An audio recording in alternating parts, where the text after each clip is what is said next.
पीड़ित परिवार से आप मिले, किस तरह की बात हुई, क्या कहा? देखिए, पीड़ित परिवार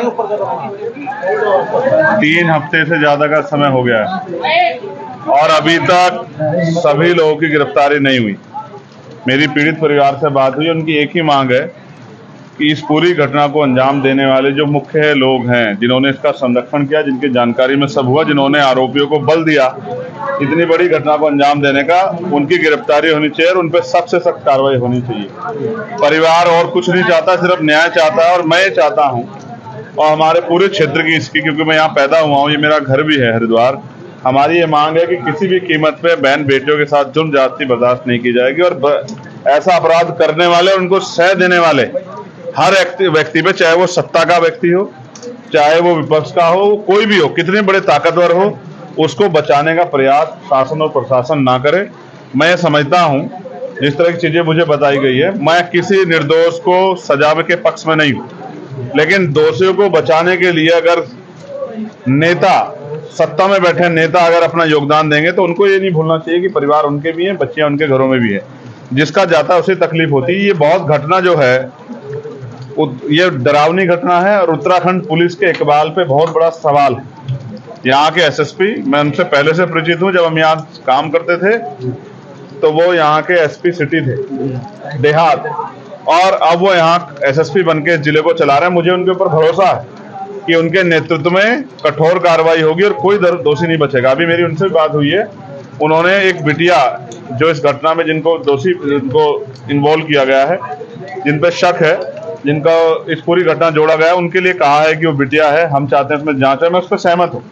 मैं नहीं चाहता किसी बच्चे के साथ कोई इस तरह का वो घटना हो, उसकी पूर्ण जांच हो जाए। लेकिन मुख्यमंत्री जी का 2 दिन पहले का बयान है, SC/ST एक्ट में जितने भी मुकदमे हैं और जितने भी उसमें आरोपी, पहले तत्कालिक उनकी गिरफ्तारी होनी चाहिए। जिस तरह से वो ताकतवर लोग बाहर रह के इस परिवार को डराने काम कर रहे हैं और बच्चियों में और पूरे दलित समाज में क्षेत्र के डर का माहौल है, जिस तरह से वो जो है इनको प्रलोभन और न्याय को प्रभावित करने का काम कर रहे हैं, ये सब अगर उत्तराखंड पुलिस की नाक के नीचे हो रहा है तो ये बड़ा सवाल खड़ा कर रहा है। कहीं ना कहीं संरक्षण सत्ता का अपराधियों को है।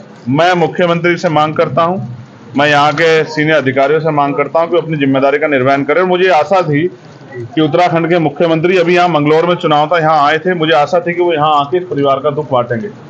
लेकिन जैसा मैंने कहा, जाति कभी नहीं जाती, क्योंकि ये बच्ची दलित समाज की है। शायद उनको इनके परिवार के पास आने का समय नहीं मिला। चुनाव में उनके लोग बहुत घूमे वोट मांगने के लिए, यही सच है और इसे हमारे लोगों को भी समझना चाहिए। जब तक वो अपने दलों से जुड़ के अपनी ताकत नहीं बनाएंगे, तब तक ये जुल्म उन पे होते रहेंगे। मैं विश्वास दिलाता हूं कि इस घटना को हम प्रथम और आखिरी घटना समझ के इस पर मजबूत लड़ाई लड़ेंगे और आने वाले 3-4 दिन के बाद ही अगर कार्रवाई नहीं हुई तो एक बहुत बड़ा आंदोलन जिलाधिकारी कार्यालय पर होगा। उसके लिए हम लोग अपनी भूमिका अपनी लीडरशिप से बात करके बना दें। हम ये चाहते हैं, हम किसी भी तरह का कोई आंदोलन नहीं करेंगे अगर पुलिस अपनी कार्रवाई को जिम्मेदारी से करेगी, आरोपियों को बचाने काम नहीं करेगी। मैं यहाँ पिछले आधे घंटे से बैठा हूँ और अधिकारी यहाँ नहीं आ पा रहे हैं। इसका मतलब कहीं ना कहीं उनको पता है कि जब सवाल जवाब पूछे जाएंगे तो वो जवाब नहीं दे पाएंगे। जिन अधिकारी की जिम्मेदारी, वो यहाँ से गायब क्यों है?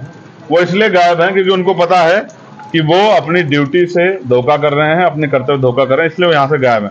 इसलिए ये सवाल भी मैं छोड़ता हूँ कि वो ऐसे अधिकारियों को क्या कुर्सी पे बने रहने का अधिकार है, जिन अधिकारियों के नेतृत्व में इतनी बड़ी बड़ी घटनाएं हो रही हैं, जिस SHO, जिस CO के नेतृत्व में इतनी बड़ी बड़ी घटनाएं हो रही है और आरोपी खुलेआम घूम रहे हैं, उसको कैसे चार्ज दिया गया ऐसे लोगों को? तो ये बात इस बात को स्पष्ट करती है कि कहीं ना कोई दबाव है। इस दबाव के कारण किसी बेटी को न्याय न मिले, ऐसा देवभूमि में नहीं होना चाहिए, ऐसा मेरा विश्वास। मुझे उम्मीद है मुख्यमंत्री भी इस घटना का संज्ञान लेंगे और जो आरोपी फरार है, पुलिस उनको जल्दी गिरफ्तार भी करेगी, ऐसा मेरा विश्वास।